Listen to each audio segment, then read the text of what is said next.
Hey y'all, this is Marley K. Hope you all are well. I have a video for you that I want to play, but I want to talk to you about something called WOTUS. I know you never heard of it. Maybe you have. I can't say I never heard of it until a few days ago when I noticed there was some chatter about water and anything that is being discussed these days that has to do with our, basic resources we need to survive: water, food, shelter, medicine. I'm listening extra hard because one, I know our people are not necessarily listening to it, this type of stuff in mass, but two, because we don't control anything in the supply chain. We don't have enough farmers to farm for, however many 40 million or however many millions of Black people that live in this country. We don't have control over anything. We don't control any water um, unless you live on your own land and you have a well and ponds. We just don't. We don't control those things. So it's really important. I always pay attention, and I'm speaking for myself. I don't own any land. I don't have any ponds. I don't have a farm. So I pay attention as well. So I want you to listen to this video where a legislator is talking about the WOTUS rule and how the rules of this particular administration is an attack on the food supply chain. So check this out. And it's the gentleman from California, Mr. Duarte. Gentleman from California is recognized for 2 minutes. We need to protect wetlands. We need to protect the clean water supply we enjoy here in America. The Supreme Court has been dealing with this for years, and if we don't get it right here and keep the agencies honest, we are going to have a real food shortage on our hands. I am a farmer who was prosecuted under the Clean Water Act for growing wheat in a wheat field that had been planted to wheat many times before. This right here, squint please. I want to make sure the whole chamber can see it. Look hard. This little light spot in the field is a jurisdictional wetland under some definitions of the Clean Water Act. That's not a navigable water. No frogs, no fish, no storks, no egrets, no water. Under the Biden rule, the surrounding grasslands, all the surrounding grasslands there, not the electrical tower in the back, it's got other regulatory problems. Those are jurisdictional wetlands under the Biden rule. They prosecuted me as a farmer for farming wheat in a wheat field, which had been farmed many, many times before, and threatened to fine me $28 to $40 million for tilling through 22 acres of wetlands such as this across a 450-acre wheat field. This is what we're talking about. We don't have to talk about burning rivers or poisonous water. This is the land grab. This is the authority. This is the threat to the American food system that we're talking about. Right over there, that is a government expert team paid for by your Department of Justice, our Department of Justice, sitting in a 3-foot hole, investigating my 4 to 7 inch tillage through a vernal pool. 10 government investigators on my property for 10 days, producing over a $1 million report. The smallest of these wetlands, of these vernal pools, was 16 square feet. Think of the card table you may have sat at as a kid during Thanksgiving. That was deemed a jurisdictional wetland. Thank you very much. This is a direct attack on our farming and our food supply, and please don't understand it as anything different. All right, so did you get that? So they have these rules, and I'm going to take you to the WOTUS page. Let me go back because I was doing some investigating. So this is the U.S. Environmental Protection Agency's Waters of the United States webpage.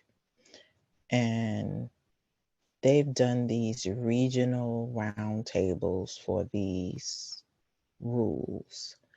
And I'm going to see if I can figure out what the current definition of waters of the United States is. And everything is just always so long and drawn out.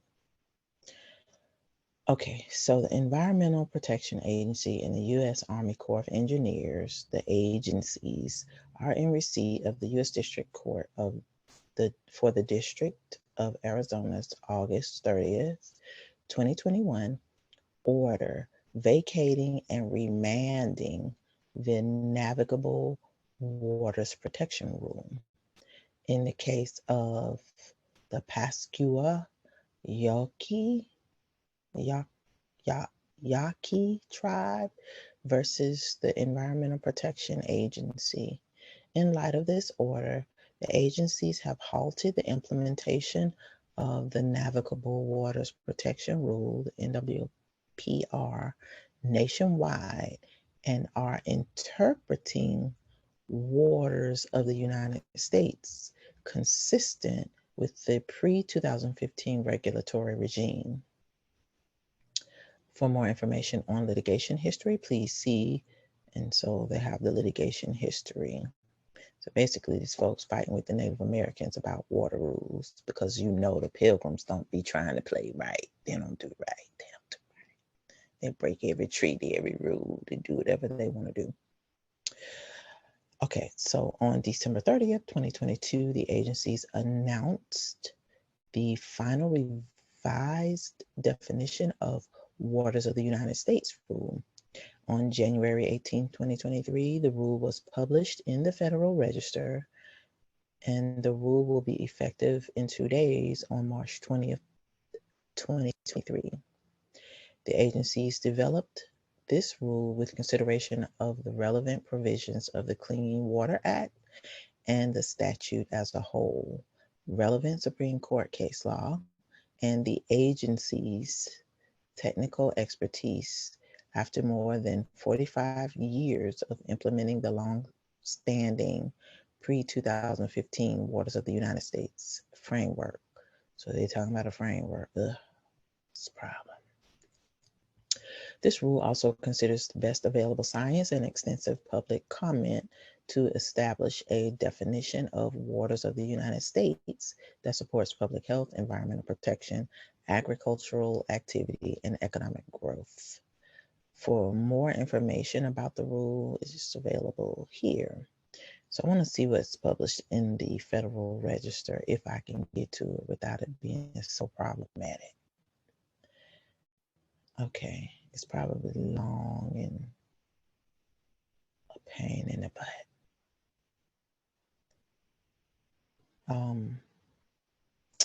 Yeah, it's really long, and I haven't had a chance to read it, so I don't want to waste your time. But I want to encourage you to go through these links. I'm going to include this in the description, because if you are buying land, if you are planning on farming, if you are, going to have a pond on your property, it seems as though the language that is being used that I've heard, I can't say for sure because I have not, like I said, I don't own any land with wetlands or any land, period. So I can't say. But what I want to say is we need to keep an eye on this, because if you are planning on purchasing land, it looks like it's a way for the federal government to grab up your land and declare it a wetland, or overregulate it and cause you to have to go through a whole bunch of litigation, and you end up losing the land because you can't afford to fight them. Lastly, I'm concerned because, as you saw in the video, the representative is a farmer. He's a wheat farmer. So he had to spend lots of money litigating with the federal government about pools of water on his land. Now, you can't help if it rains. You have no control over whether or not water sits in a spot and, just appears to be like a marshland. It's just crazy to me. And again, I've seen wetlands because I lived in Florida. lived close to Alligator Alley and the Everglades. The It was a couple of Native American tribes in the area. So it's a lot of protected land in Southwest Florida and in South Florida in general. But, you know, nobody's growing anything there. It's just birds and alligators and fish and water. Like nobody, you can't do anything with the land. So for them to say that a farmer has a wetland suddenly is insane to me.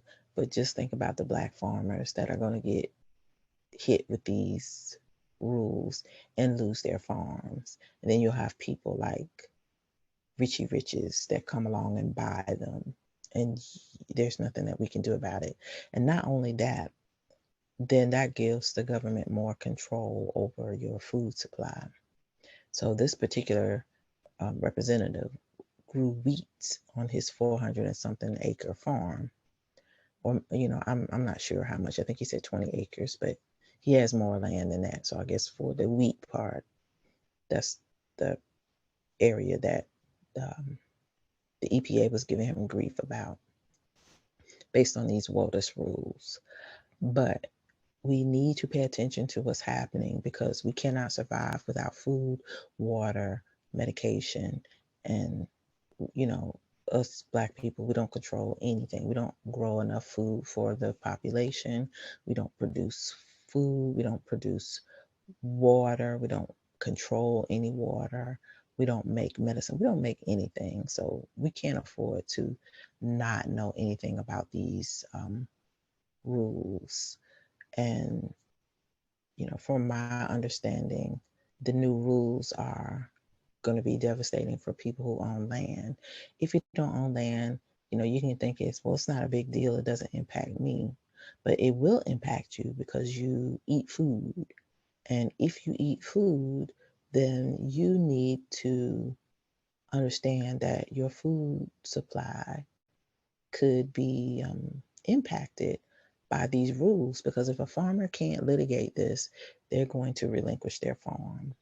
If they don't have the money to fight, they're going to give up. That's another farm that won't produce any food. That means less food in stores. That means less food for you to purchase.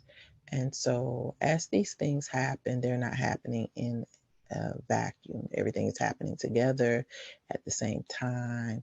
And, you know, this administration is extremely aggressive about gradually demolishing this country. So again, if you never heard of WOTUS, I recommend that you study up on it, learn about it, see how it is going to impact you, because it will. It's going to impact all of us.